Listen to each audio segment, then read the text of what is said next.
పై అమెరికాలో కేసు వ్యవహారంలో ఏం జరగబోతోంది? పార్లమెంట్లో విపక్షాల ఆందోళనలను కేంద్రం ఎందుకు పట్టించుకోవడం లేదు? మహారాష్ట్ర ఎన్నికల ఫలితాలతో బీజేపీ దూకుడు మరింత ఎక్కువ కాబోతోందా? పార్లమెంట్లో బీజేపీ వ్యూహం ఎలా ఉండబోతోంది? అదానీ కష్టాలు తాత్కాలికమేనా?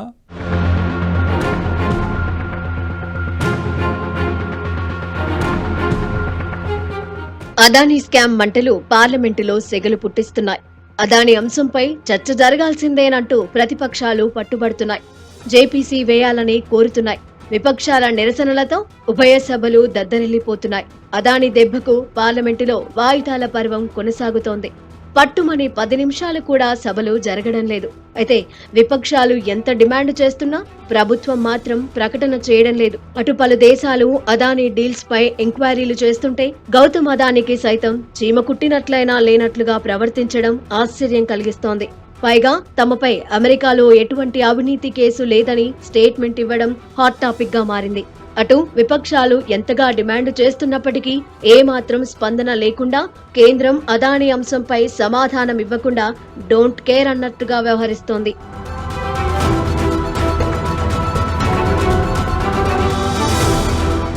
విద్యుత్ ఒప్పందాల్లో అదానీ లంచాల వ్యవహారంపై అమెరికాలో కేసు నమోదైంది. ఆ వ్యవహారం మొత్తం భారత్లోనే జరిగింది. అయితే ఈ అంశంపై ఇంకా భారత ప్రభుత్వం అధికారికంగా స్పందించలేదు. వైట్ హౌస్ స్పందించింది. దర్యాప్తు సంస్థలు ఖచ్చితమైన సమాచారంతోనే ముందుకెళ్తాయని, ఇలాంటి పరిస్థితుల్ని 2 దేశాలు సమర్థంగా ఎదుర్కొంటాయని ప్రకటించింది. కానీ భారత్ వైపు నుంచి అలాంటి స్పందన రాలేదు. ఆ కేసు విషయంలో ఏం చేస్తారో స్పష్టత లేదు. మామూలుగా అయితే ఇంత తీవ్రమైన అవినీతి కేసు బయటపడినప్పుడు అమెరికా దగ్గర ఆధారాలు తీసుకొని దర్యాప్తు చేస్తామని, అవినీతికి పాల్పడిన వారిని వదిలే ప్రసక్తే లేదని ప్రకటన చేయాల్సి ఉంది. కానీ అదానీ అంశంలో మంటలు పుట్టిస్తున్నప్పటికీ కేంద్రం మౌనంగానే ఉంటోంది. ప్రధాని మోదీ కూడా వెనక్కి తగ్గేలా కనిపించడం లేదు. చర్చకు ప్రభుత్వం అంగీకరించే అవకాశమే లేదు అన్నట్లుగా పరిస్థితులు కనిపిస్తున్నాయి.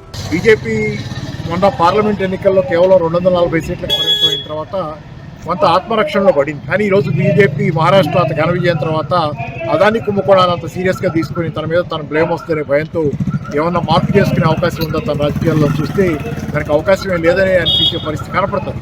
ఎన్డీఏని ఎవరు ఛాలెంజ్ చేయలేరు అనుకోవడం పొరపాటు. ఎందుకంటే మహారాష్ట్రలో గెలిచినా, హర్యానాలో గెలిచినా అసెంబ్లీ ఎన్నికలకే పరిమితం. పార్లమెంట్లో దాని బలం అనేది టీడీపీ, నితీష్ మీద ఆధారపడింది కాబట్టి జేడీయూ మీద ఆ 2 పార్టీల తాలూకు మద్దతు ఉన్నంత వరకే దాని మనుగడ కొనసాగుతుంది. కాబట్టి టీడీపీ ప్రభుత్వం కనుక ఆంధ్రప్రదేశ్లో అదానీ ఒప్పందాన్ని రద్దు చేసి దానికి వ్యతిరేకంగా నిర్ణయం తీసుకుంటే కనుక అది దాని ప్రకంపనలు ఢిల్లీలో బీజేపీ కేంద్రంలో కూడా ఏర్పడతాయన్నది నిజం. ఇక మహారాష్ట్రలో ఎన్డీఏ కూటమి భారీ విజయాన్ని నమోదు చేసుకోవడంతో ఆ పార్టీ సభ్యులు పార్లమెంటులో ఉరకలెత్తే ఉత్సాహంతో ఉన్నారు.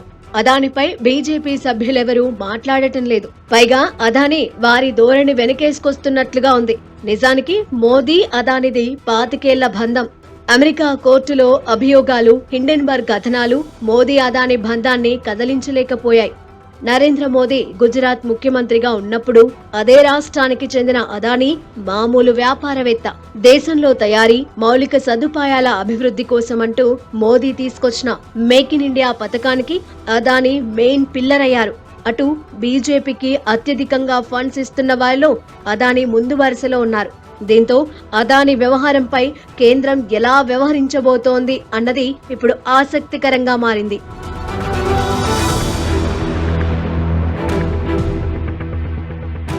అదానీపై లంచం ఆరోపణలు వచ్చిన తర్వాత పలు దేశాలు ఆ కంపెనీలతో ఉన్న ఒప్పందాలపై పునఃసమీక్షలు ప్రారంభించాయి. అదానీ పవర్ ప్లాంట్, షేక్ హసీనా ప్రభుత్వంతో కుదుర్చుకున్న ఎంఓయూలపై సమీక్ష కోసం కమిటీని ఏర్పాటు చేసింది బంగ్లాదేశ్ ప్రభుత్వం. అటు ఇజ్రాయెల్లోని హాఫియా పోర్టులో అదానికి 70% వాటా ఉంది. ఇజ్రాయెల్లో 2 అతిపెద్ద పోర్టు అయిన ఇందులో ఇప్పుడు తీవ్ర గందరగోళ పరిస్థితులు నెలకొన్నాయి. ఆస్ట్రేలియాలోని అదానీ బొగ్గు గనుల నిర్వహణ కష్టంగా మారింది. టాంజానియా పోర్టుల్లో అదానీ వాటాలపై ఆ దేశం సమీక్షించే ఛాన్స్ కనిపిస్తోంది. వియత్నాంలోని ఎయిర్పోర్టులు, ఎనర్జీ ప్రాజెక్టుల్లోని అదానీ పెట్టుబడులపైన నీలి నీడలు అలుముకున్నాయి. అయితే ఇంత జరుగుతున్నా భారత ప్రభుత్వం మాత్రం అదానీపై ఎలాంటి ప్రకటన చేయలేదు. మరోవైపు అదానీ బృందంపై అమెరికాలో కేసు వార్త బయటకు రాగానే దేశీయ స్టాక్ మార్కెట్ విలవిలలాడిపోయింది. అదానీ గ్రూప్నకు చెందిన అన్ని స్టాక్స్ 10 నుంచి 20% వరకు పడిపోయాయి. ఈ ప్రభావం మొత్తం మార్కెట్ పై చూపింది.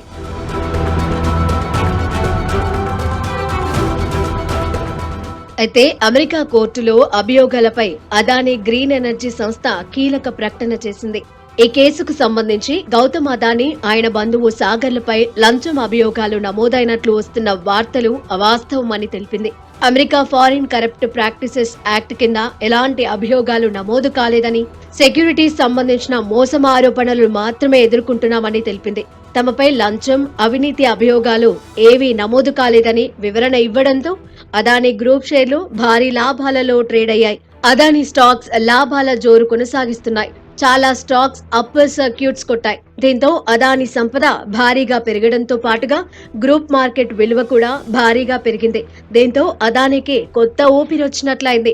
ఈ నేపథ్యంలో ఎన్ని ఆరోపణలు వచ్చినా అదానీని ఎవరు టచ్ చేయలేరా?